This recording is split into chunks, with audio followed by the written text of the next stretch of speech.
Welcome to Los Alamitos Medical Center. As an extension of the orthopedic preoperative class, we are providing you with an educational video to review the precautions to be followed during your daily activities, a review of the preoperative exercises, and how to use the adaptive equipment to assist you with getting dressed. The first thing you need to do is to make sure that your walker is at the correct height. The way to test that is to stand up, bring your arms to your sides, and bring your wrists up. That will be the height of your walker. To get out of bed,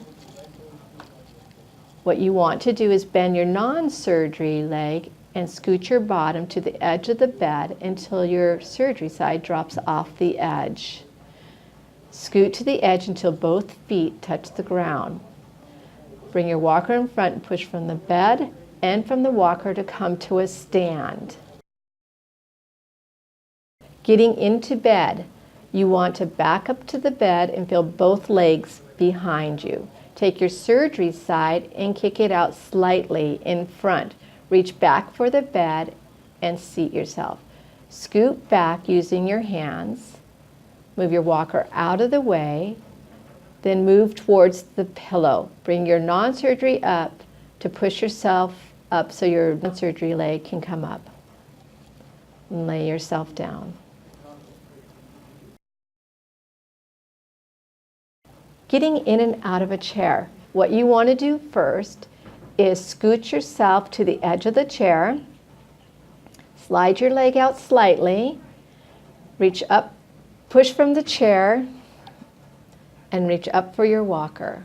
Make sure your hands are always on a firm surface that doesn't move as you're standing up. To sit down, back up, feel the chair behind you, slide your surgery leg slightly out in front, reach back for the chair, and lower yourself into the chair. Remember, you can put full weight on your surgery side.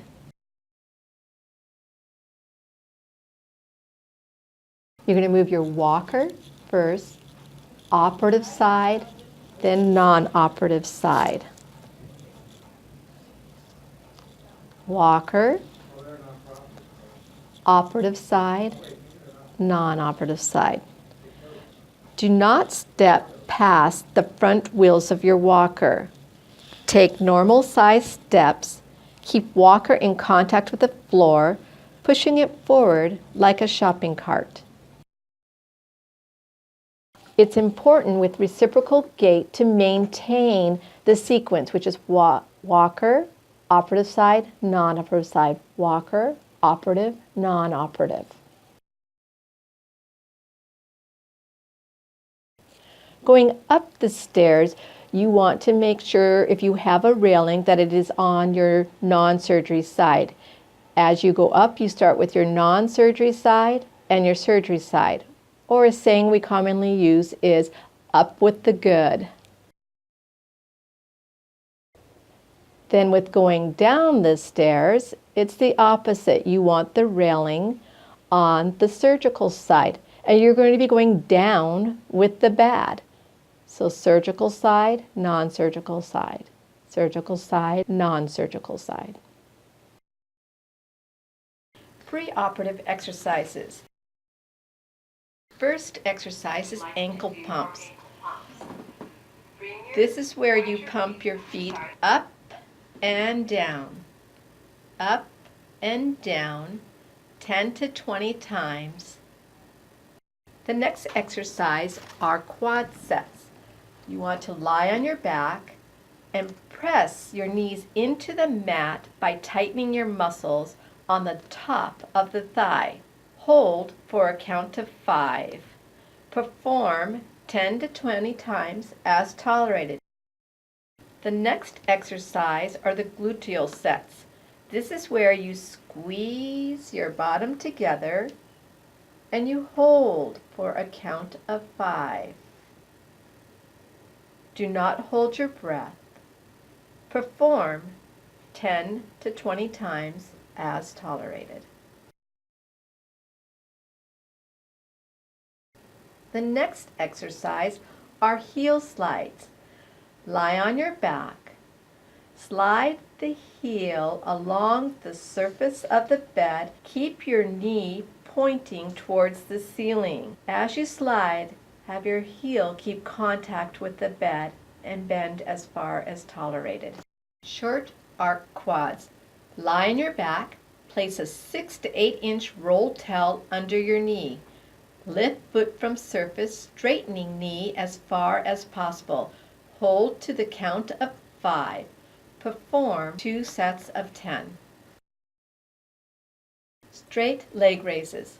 Lie on your back with non-surgical knee bent and foot flat. Tighten quad on surgical leg and lift leg 8 to 10 inches from surface. Keep knee straight and toes pointed up. Perform 2 sets of 10. Armchair push-ups. Sitting in a sturdy armchair with feet flat on floor. Scoot to front of chair and place hands on armrest. Straighten arms, raising bottom up from the seat as far as possible. Use legs as needed to lift. Progress to only using arms and non-surgical leg to perform push-up. Perform 10 times.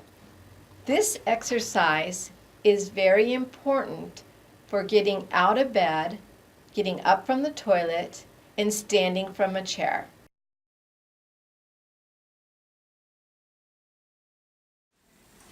We're now going to go over how to put on a pair of shorts or pants after a knee or a hip surgery. It is best to have a pair of pants or shorts that are elastic waist because they are much easier to use. If you are a knee, our hope is that you could just step into the shorts and just put them on. You always want to start whether you're a hip or a knee with your surgery side first. If you are a hip, you are going to need a reacher so you don't bend forward. You're going to grab the waist, you're going to bring it out to your surgery leg, you're going to wiggle it over the toes and bring it up to your knee. You then can take the other side, pull it out, step in, and pull it up to your knees. You're then going to bring your rocker out in front, and you're going to stand up. Pull your shorts over or your pants over your hips, and you're done. To take off shorts or pants, it's just the opposite, whether you're a hip or a knee. You want to start with your non-surgery side first. So in standing, pull your pants down below your hips.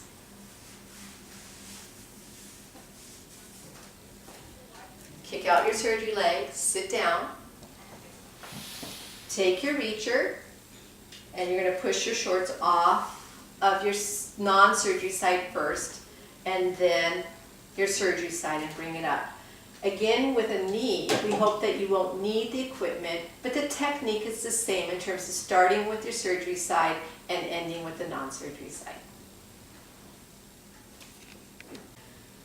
For putting on socks for either a knee surgery or a hip surgery, you're going to take your pair of socks, and for the knee first, what you're going to do is you're either going to come down and put on your sock like this, or if it's easier, you can cross your leg up and put your sock on like this.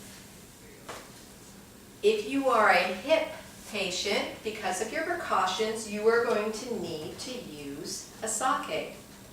The sock aid is going to help you to put on your socks without bending or twisting or leaning. You're going to take your sock, you're going to put it on the sock aid.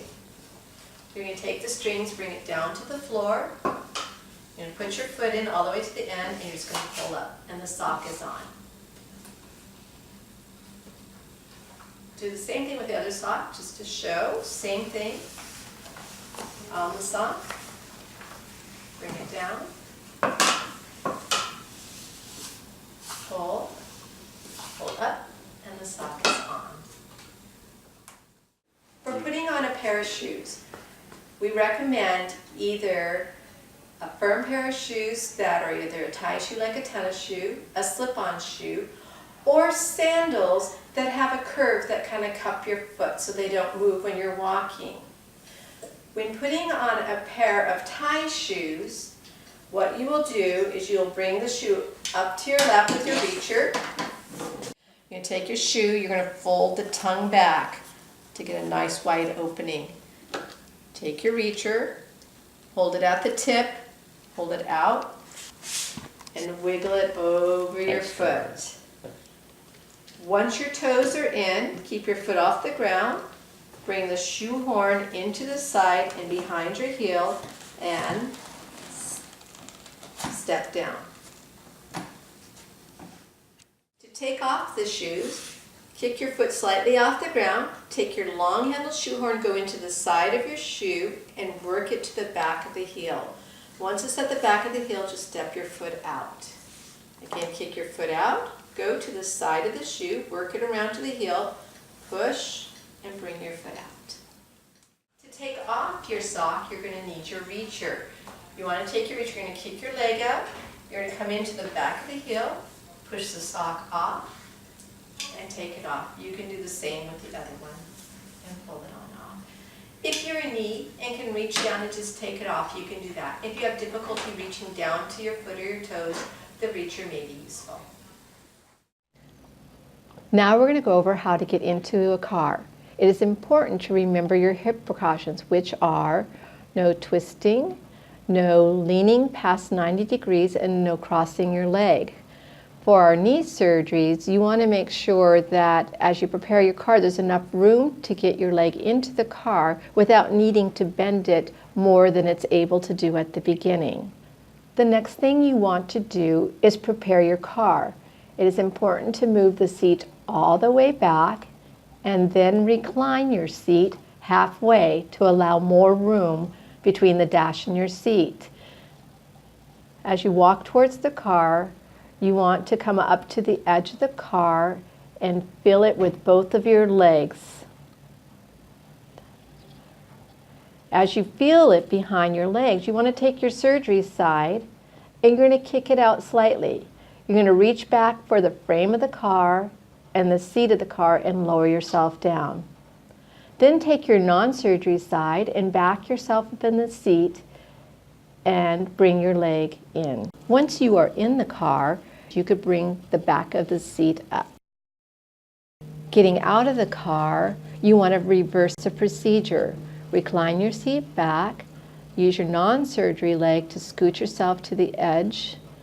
Don't reach for the door because it will move.